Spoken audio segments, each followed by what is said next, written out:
The crypt of Revolutionary War hero John Paul Jones at the U.S. Naval Academy. Preserved in paintings surrounding the crypt is the history of America's battleship navy. From the earliest sailing ships with their muzzle-loaded cannons and crude armament, to the ironclads of the Civil War, the Monitor and the Merrimac. Remembered the Maine, rallying cry of the Spanish-American conflict. And Teddy Roosevelt's Great White Fleet, symbol of America's arrival as a world power. All these ancestors of the deadly dreadnoughts of World War II. Like John Paul Jones, the battleships are history, the newest one built 2 generations ago. Now, incredibly, 40 years and 2 wars later, the battleships are back. The New Jersey and her still mothballed sister ships are the last survivors of that nearly extinct breed. In her heyday, the very strength of a nation was calculated by the number of its battleships. The largest, deadliest war machines man could build. 3 football fields long, 57,000 tons, big yet marvels of nautical engineering. They're fast and maneuverable by today's modern standards, and even more impressive considering they were built almost half a century ago. The battleship's traditional role? To fire 2,000-pound shells at enemy battleships, also built to take hit after hit, day after day, and keep on fighting. Check these walls, 17 inches thick, solid steel. That's what they mean when they say, built like a battleship. In the Falklands War, there were no such large armor-protected ships. The commanders of the light destroyers and frigates that were on station experienced the #1 dread of any warship skipper: their vulnerability. Argentine jets strafed, bombed, and launched missiles into the British fleet. 4 warships were sunk, with the Exocet missile taking a heavy toll. This film test of an Exocet missile, like those used in the Falklands, shows the potential for instant destruction. So what would have happened to a battleship like the New Jersey? With our armor and our long-range missiles and guns, it would be an ideal ship to have in a Falkland type of combat.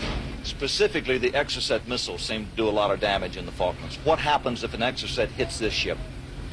We would probably do the same thing that Admiral Halsey said in World War II when he was asked what a kamikaze would do. He'd say, we'd pass the word, sweepers man your brooms.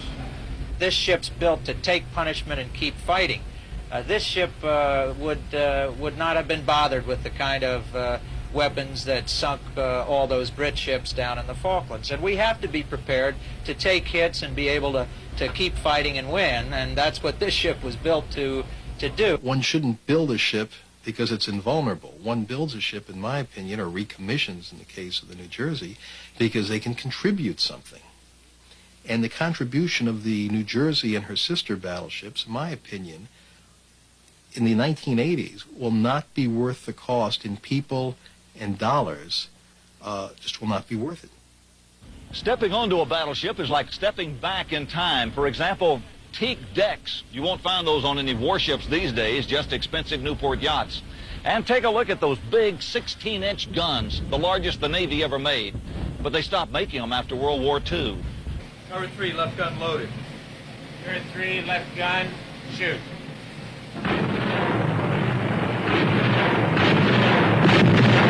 We watched with Navy Secretary John Lehman as the New Jersey's guns were test-fired for the first time out of mothballs.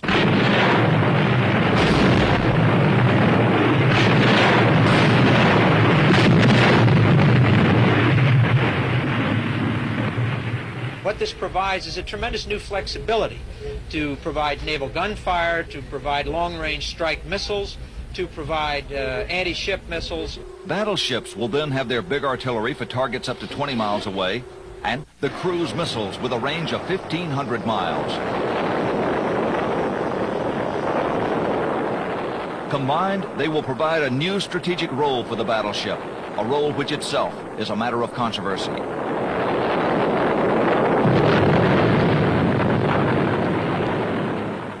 Actually, they could accomplish the same purpose if they just built a barge and towed it out there and anchored it in the middle of the Indian Ocean. This has no function other than a cruise missile launcher.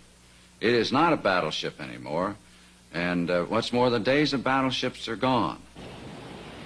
But critics of battleships have been saying that for over 50 years. In 1923, General Billy Mitchell put on a dramatic display for the policymakers in Washington in a bid to show exactly how vulnerable battleships were to air attack. Veteran Army pilot General Billy Mitchell did what he said he would do. American battleships, which once sailed proudly round the world with the Great White Fleet, and only yesterday were defending America from her enemies, are at the bottom of the sea. Does this mean the end of the dreadnought battleship? The answer was no. Billy Mitchell couldn't sink the reputation of the battleship. Throughout the 1930s, it remained the predominant symbol of world power.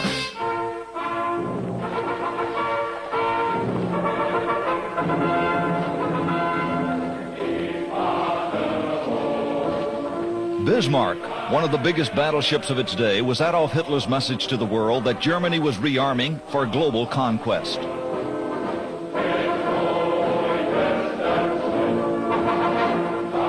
While the Germans were deadly serious, the 30s were a simpler era at home, when Americans were in love with Hollywood, and to Hollywood the battleship was a backdrop for fantasy.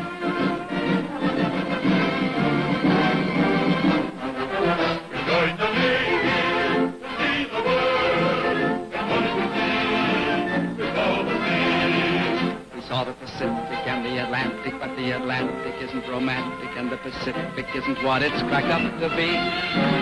We joined the Navy to do or die, but we didn't do, and we didn't die. For America and the battleship, the fantasy ended at Pearl Harbor, December 7th, 1941. Ted Mason watched as Japanese planes demolished 8 battleships, nearly the entire Pacific Fleet, trapped in port. As I reached the quarterdeck, I saw the torpedo planes coming in.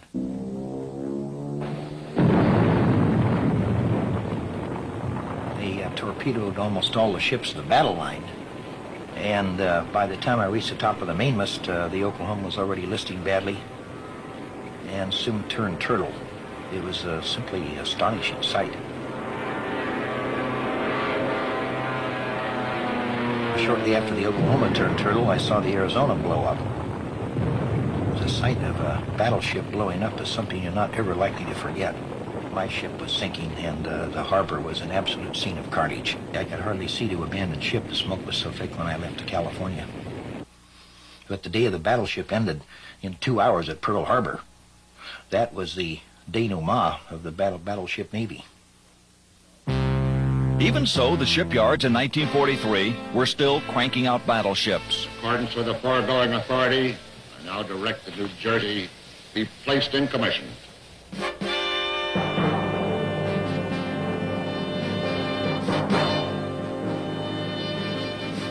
She steamed off to do exactly what she was built for. The New Jersey was Admiral Halsey's flagship at Leyte Gulf off the Philippines, where Japanese and American ships engaged each other in deadly combat on the high seas.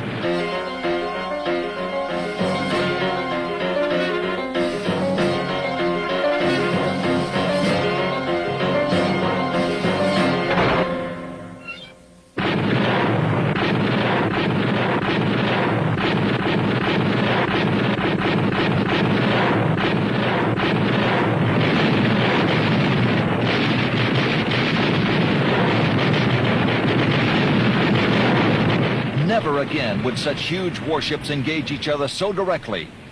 This battle closed a chapter in naval history. The battleship increasingly was relegated to less glamorous jobs, like softening up the beach before the amphibious assaults on Iwo Jima and Okinawa. They also provided air defense for the new darling of the fleet, the carrier.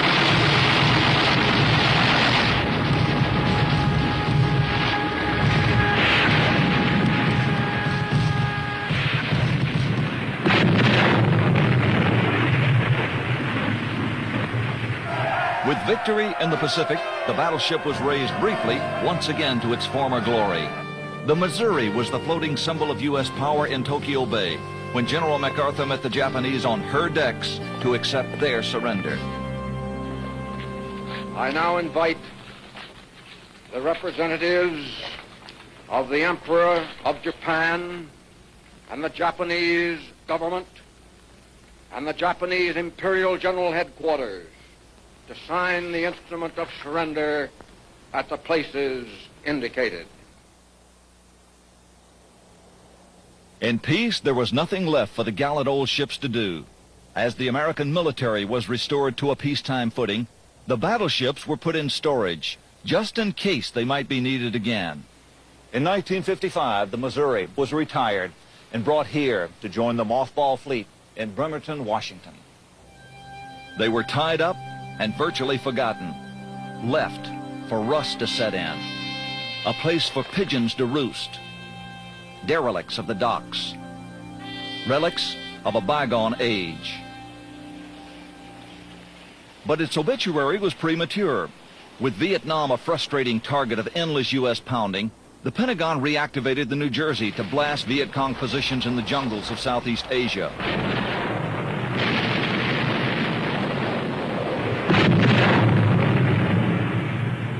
The assignment didn't last long. Despite promises to the contrary from Washington, the New Jersey was again ordered decommissioned. A shipboard announcement which shocked her captain and crew. I've never had more eerie feeling in a ship in my life. The decks fell silent. And the next thing that you heard after a period of prolonged silence was some pretty raucous talk, which couldn't be mentioned here. But the sailors were terribly upset.